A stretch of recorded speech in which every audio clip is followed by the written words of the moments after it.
Hey, everybody. Welcome back to the Jay and Brian Show, the podcast that uncovers both the challenges and the opportunities in homeownership and in real estate investing. And on today's episode, we're going to be unpacking the question, why are the younger generations, and we're talking Gen Z'ers and Millennials, buying real estate at a lower rate compared to previous generations? And today's show, to help us unpack that, we have two young guns, awesome guys in the real estate industry. They are still in their 20s, but they have achieved a high level of success in both real estate investing and helping others to achieve their real estate goals. They are co-hosts of the Young Money Mindset podcast, which is a great podcast for you to listen to. They discuss all things money and mindset. Luke Careccia, who is owner of Thrive Real Estate Team, and Robbie Holycross, a top producing agent over at West USA Realty. Guys, welcome to the show. Thanks for having us on, guys. Robbie and Luke, hey, thanks for coming.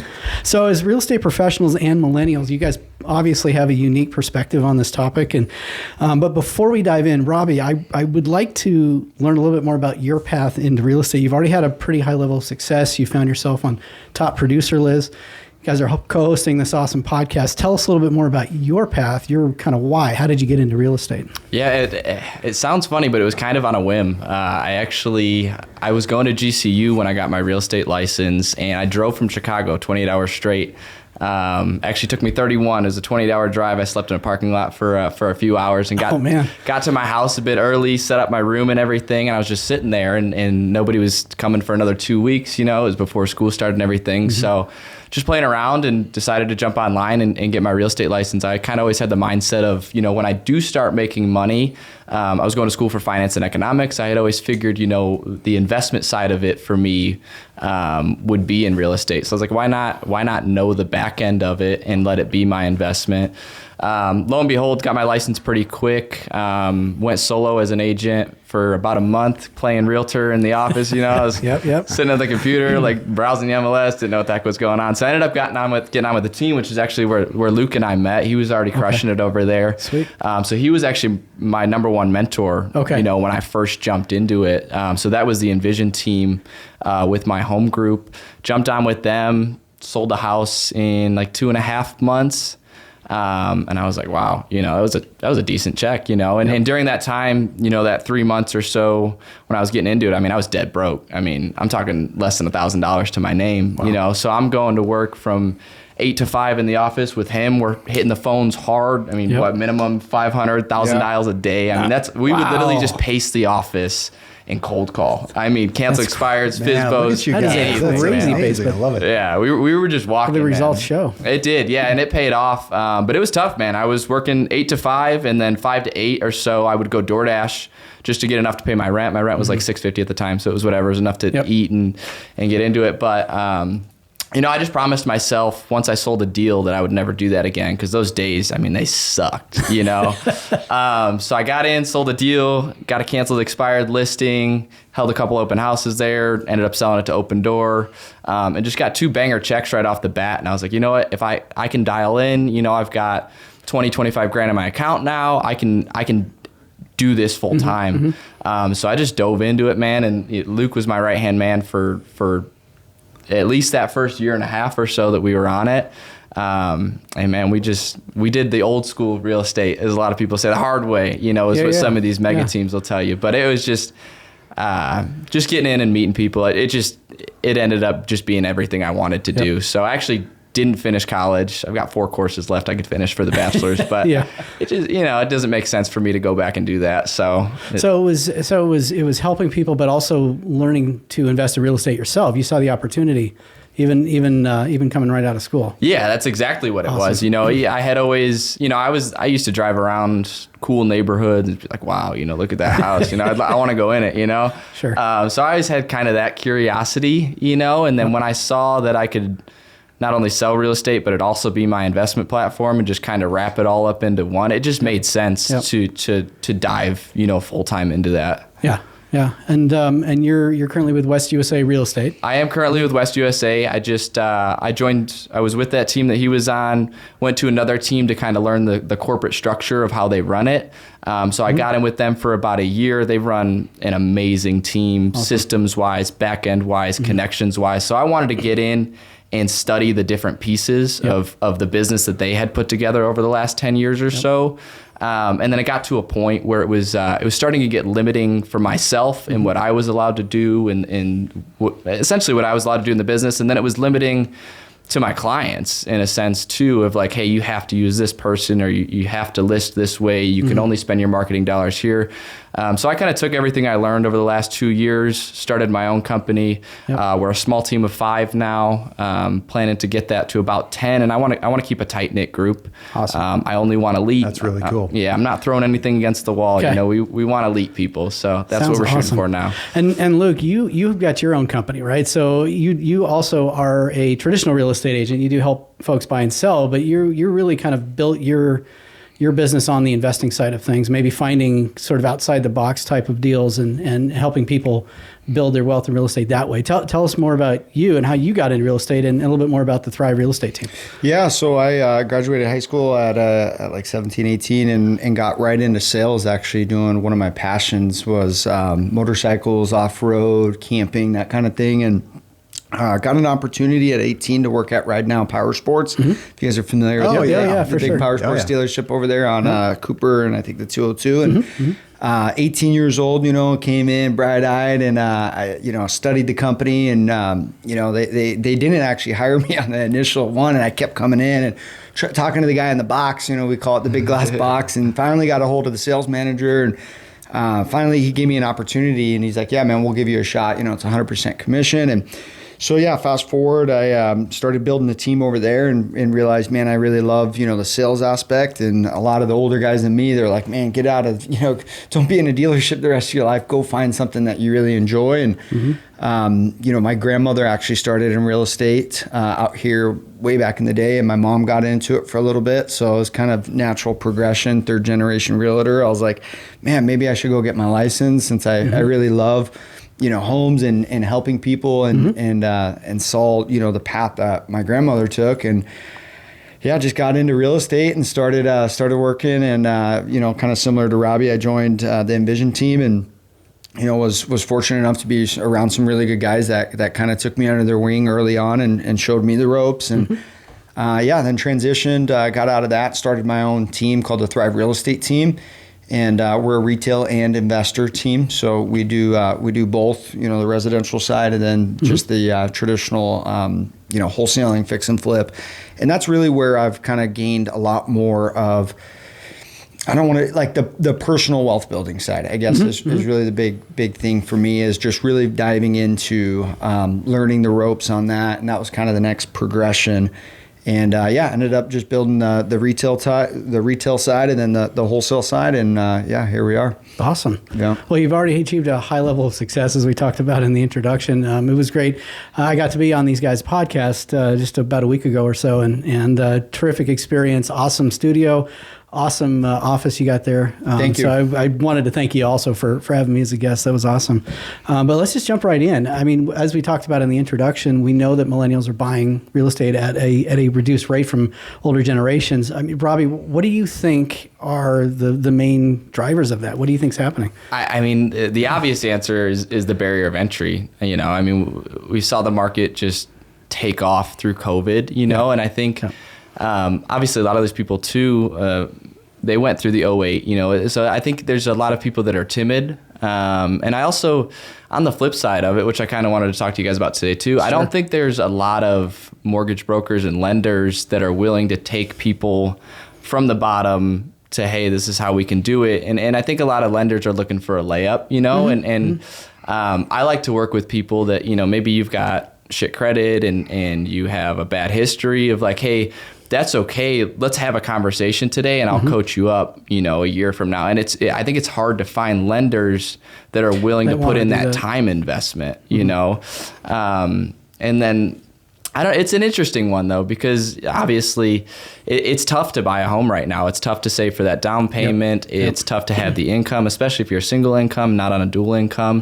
And I think the barrier of entry, I mean, it's almost doubled in just the last few years, so I think that's been huge. I think that's really, really important. And guys, if you are a millennial and you're listening, it's really, really important that you work with a real estate agent that gets that knows that you probably need some help to get to get your credit maybe where it needs to be able to put together a savings plan so that you know where you need to go. I mean, knowledge is power, right? Like if you don't know where you're going, you're probably not going to get there.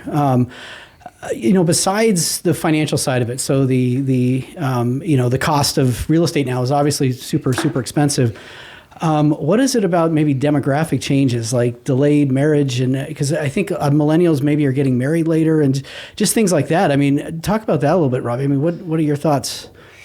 Being a millennial. Yeah. I mean, no. So I think Sorry, the biggest thing is, I think like Robbie said, the obvious answer is just the cost of entry. I think it comes down to more of a cultural thing, in my opinion. Like I think a lot of the younger generation, and there is a sense of entitlement, I believe.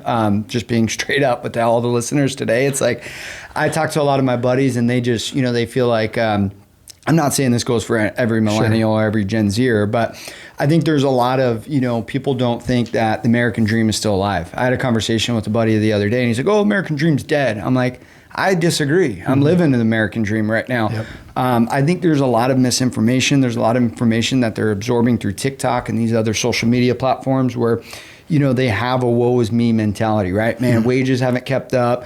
You see all the social media stuff and kind of like what we discussed, prior in your guys' generation and prior to that, it was keeping up with the Joneses, right? You're looking at the guy next across door. the street. Yeah, right. exactly. Now it's, you're constantly seeing, Kim Kardashian and all these mega rich people. So you're comparing yourself to just all of these people. Yeah. And I think it demotivates a lot of people. And I think a lot of my buddies and just people I've spoke with, they think it's a pipe dream. They're like, Luke, I could never be like you. I'm not, and I have a saying I tell them. I said, it was something that an older guy told me early on, actually back in the dealership days. He said, they might be a better salesperson than you, Luke. They might have, more knowledge on the product. They might have this and that over you. But at the end of the day, just outwork them, right? Outwork them. And I feel like the younger generation has lost that mentality. So I want to actually sidebar where we're going here right now. And I've got a couple questions for you guys that I hope that people will find valuable who's listening to this right now. But it seems like based on what you guys are saying that you guys have found grit. And it sounds like you're doing whatever it takes to find success, regardless of what else is going out there or what else is going on out there. I'm curious I want to find out a little bit more about your show. It's the Young Money Mindset podcast, right? The Young Money Mindset. So how did you guys come up with this? I think it really started with just a conversation around what I think we're both passionate about, the younger generation. And one thing. So who are you speaking to with your show? The younger, it's geared. Our audience is the younger generation. So, so it's not us. Millennials. Typically, I think we were looking for people too. We were looking for people that were somewhat lost. I think I think especially me, even before I sold. I love my it. First It's really deals. intriguing. Like the title of the show is really intriguing. So whoever's listening to this show right now, please check it out. Yeah. Well, and I think it ties into young. Money is kind of a taboo subject, right? People don't like talking about which that. is really unfortunate. And to Robbie's point about it's not being taught at home. Yeah. Much less at school. There still really aren't good classes that it's an elective if you take it at school. You have to choose to take it. Well, and they're still teaching people how to fill out a checkbook. So that's the financial education I got in school was how to fill out. You guys were lucky. They didn't even have that. I didn't teach that. I had a teacher. I think in econ he taught us how to fill out a checkbook. That's wild. Do you have checks anymore? Do you have checks anymore? I don't have a physical Do you have check. checks? I know Every once in a I have while. the 3 that they give you when they open an account. The 3 free ones they give you. Yeah. Every once in a while, but So the Young Money Mindset. Yeah. So I think it really comes down to providing value to the younger generation, and kind of like what we were saying is I don't feel like a lot of the younger generation is getting that somewhere. They're not and making it in a way it's easier to consume. Okay, and so if you don't mind me asking, how old are you guys? So I'm 25. I'm 24. awesome. You hear that, guys? Yeah. This is it. This is happening. So you guys are making it happen. You've got the grit. You've got the drive. You guys were making sales calls, doing a sales job. Yep. Which is so hard to find. It's hard to find that kind of motivation, period, no matter how old you are. But if you're willing to start there it goes to show how long you guys are going to be able to do this for. I mean, you have your whole lives ahead of you still.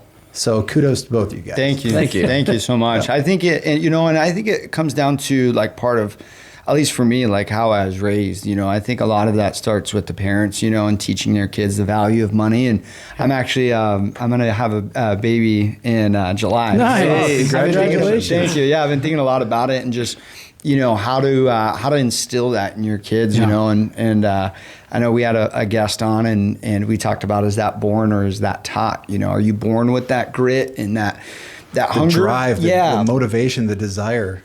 Yeah, or is that more of something that's taught? And that, that's a whole nother conversation. Well, taught or exemplified. Right? Yeah, I think, Because that's really, is this going to be your first? Yeah. It's way more about what the example is that you set than the words you say and the things you try to teach them specifically. 100% on that. Be there, spend the time, and set the right example, and they will turn into I'm going to be reaching out for tips, for sure. Yeah. I'm going to be reaching out. When we were your age. Back when I was a boy. That's right. So yeah, I think that's awesome that you guys are using that platform, because there just isn't enough financial literacy, financial awareness education out there for the younger generations, and it just and especially isn't happening at home. when it's actually coming from your generation.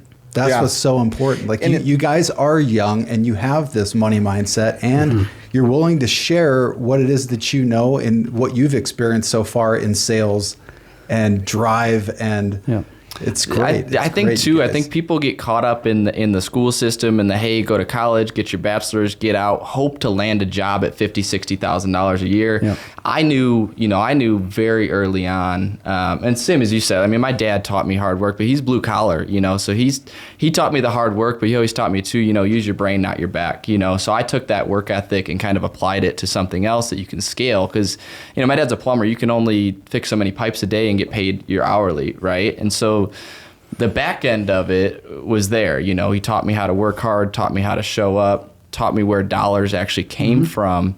But when it comes to applying that to a different skill where you're using your brain and you can multiply it, I don't think that's an easy path that's shown. It's, hey, let's go to college, let's get a bachelor's, let's go work for somebody. And I think that's a big part of what we try to teach is like, you don't always have to just follow the trend. There's other ways around it that you can get out and kind of build yourself your own future. That's what I liked about real estate. It was like, and you always say it, if it's up to be, it's up to me, and that's what I liked about it. It was like, if I fail at this, I didn't work hard enough, and I think we try to, like you said, it's the grit, it's the mindset, which is the overall, underlying message of our podcast is changing your mindset to knowing that you can own your own future and create that. Yep. And grit and mindset are, I think, paramount for millennials to kind of grasp when it comes to getting into real estate, buying homes and investing in real estate.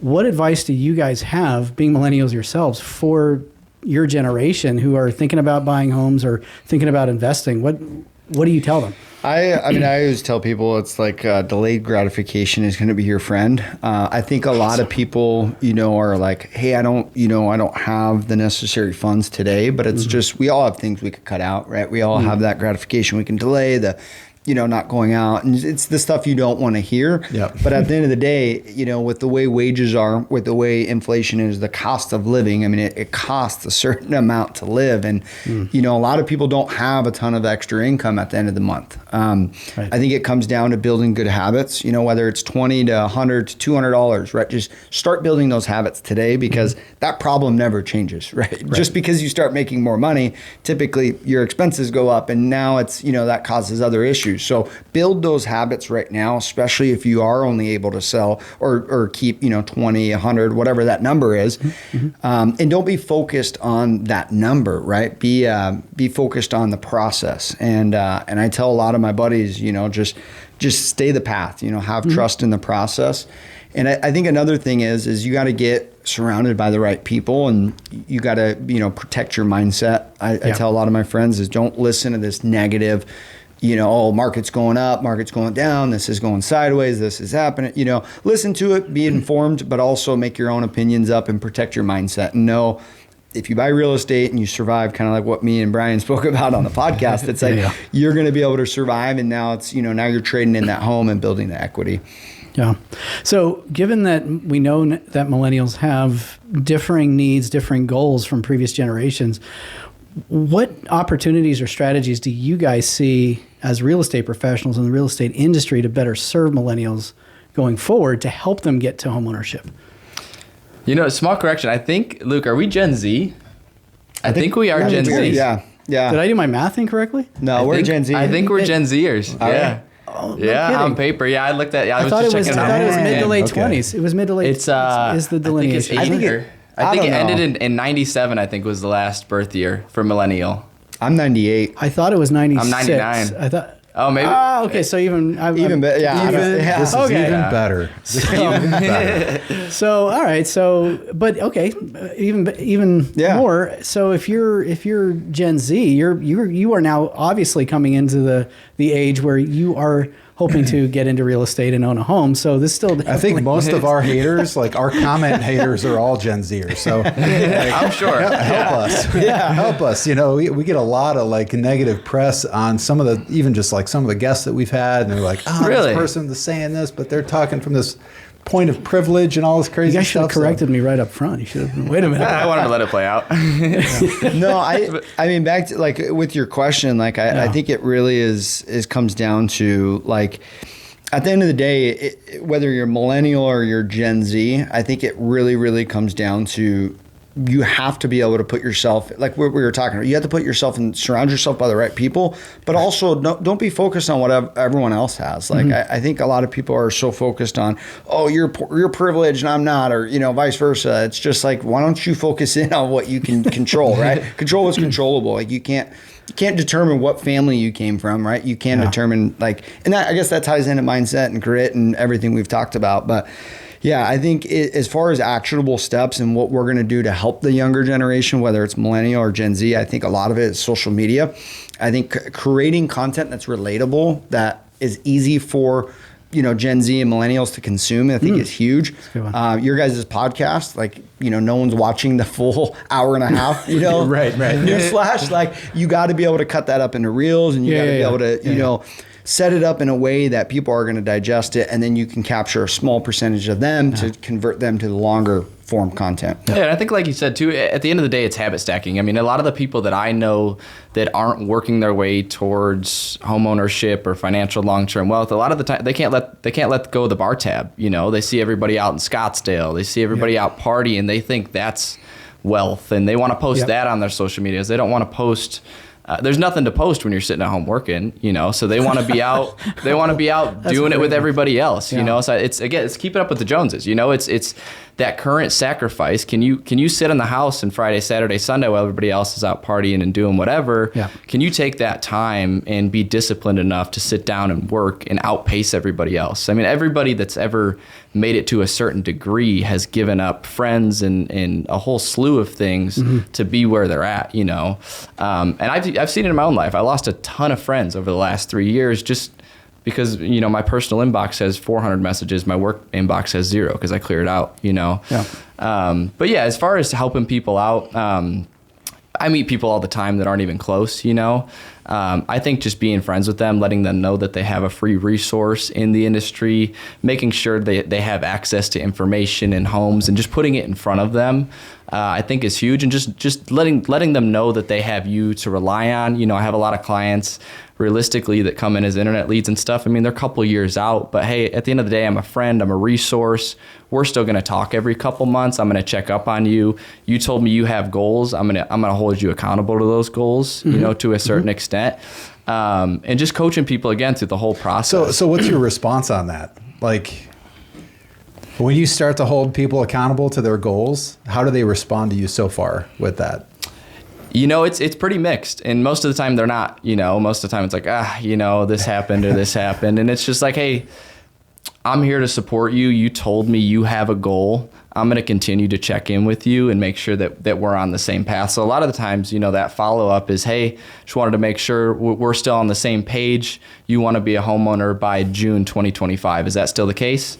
And then again, it's building a friendship and everything else around that. But yeah, that's not an easy conversation, and it's not easy for people either to talk financials to a stranger. So I think, having enough conversations with them to where you're no longer a stranger. Yes. I have so many clients that I've never met in person, and they pick up the phone, hey, Robbie, you know, I'm like, oh shit, you had my number plugged in? I didn't, you know, and I love that. Like people that saved my contact and like, hey, haven't heard from you, you know, how are you? And asking about my life. So that's huge, great. You know, it's just building real relationships, you know, and that's realistically, we talked about it too. I think that's when my business realistically took a turn. You know, I got those first 2 checks and I was 21. I was like, whew, 20K, like, ooh, you know what I mean? Let's go. We're going to do it, you know? And then you get a few of those and it's nice, but you lose those clients, not following up with them and not being a true friend to them. And I think my business really took off when I started looking at the human instead of the deal.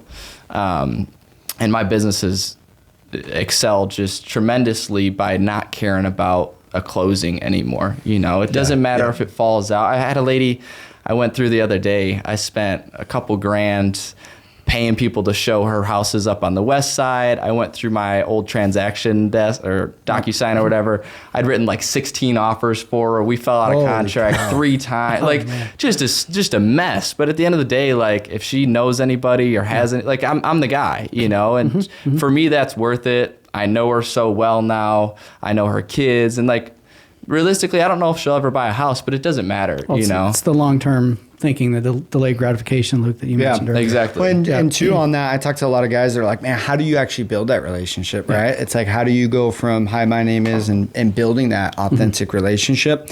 And one thing I coach my guys on is connection is built over the phone and on those initial calls.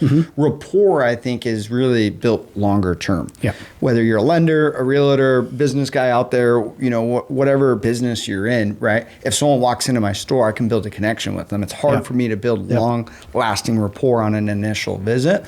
Now, if I remember their name and, you know, I know what they like, and every time they come into my store, I'm mentioning, oh, Brian, you know, we did this and that, or, you know, Jay, we did this. It's like, now we can start building that rapport, and that's that longer-term, you know, relationships. And I think that's one thing that's really helped our business is focusing in on connection in the beginning, rapport long-term. It's kind of it's the giver mentality. The story you were talking about, you know, 13 different showings and multiple contracts. There's a great book called The Go-Giver. I've read it. It's amazing. It's an amazing book. I have copies of it. I give it out to people who haven't read it. It really teaches you, and it's my word this year, you know, being in the mortgage industry, it was a little rough last year. And so very easy to fall into this mindset of, I need something for me right now. A lot more difficult to stay in that giver mentality, you know, to keep giving to others. And that's a big part of building long-term rapport. And that's going to come back to you over and over again because you spent that kind of time with that. Right. It always levels out. It might not feel like it in the beginning because you're giving, but it always comes back. Yeah. So guys, another quick question for you. So I know we're kind of stuck on Millennials and Gen Z. So as far as your client base and maybe like listenership, do you know who's listening or who's your clientele at this point? Well, on the across the generations. Yeah, do you have any idea? We have some analytics. Like I forgot the exact age range, but it's like 18 to 28 or 27 is like the majority of our listeners. Okay. And then we have like a 27 to 34 range. That's the next one, and then it just kind of dwindles off from there. But yeah, that's really the majority of our audience in terms of the actual podcast. Now, what about clients, real estate clients? Clients, mine's kind of mixed. Mine's actually really more, I mean, as much as I would say it's probably, that's a great question. I would say probably 50-50, I would say for me. Like 50% of the people are like either, younger than, let's say 30, 35. Okay. And then That's great. Yeah. And then the other percentage is definitely on the older side. Okay. I can't say I've tapped any one age range. I think the youngest I've sold is 20. Okay. And I've gotten up into the high 70s. But I'm very, very, very spread out. There's no, I haven't nailed down one of them, and maybe I need to, but it's all over the place for me. Well, I think as you guys great. build the Young Money Mindset podcast, you're going to unlock the whole next generation of home buyers and real estate investors, and that I think will be really huge for you guys. Guys, thank you so much for being on our show. It was really awesome to have you here to help us to help our listeners understand a little bit better about where the younger generation is on buying and investing in real estate. To our listeners, really appreciate you guys tuning in. As always, we really do appreciate your feedback and your comments. Let us know what you're thinking down below. We'll catch you guys again on a future episode. Make sure that you check out the Young Money Mindset podcast. The Young Money Mindset. The Young Money Mindset. I want to say that again and again. And then, and again, if you are thinking about entering the real estate market, need investment advice, need help buying and selling, Robbie and Luke are awesome, and we'll have links to all their contact information down below. Guys, thank you so much again for being on. Thank you. Appreciate you guys. This was awesome. Appreciate Thank you guys.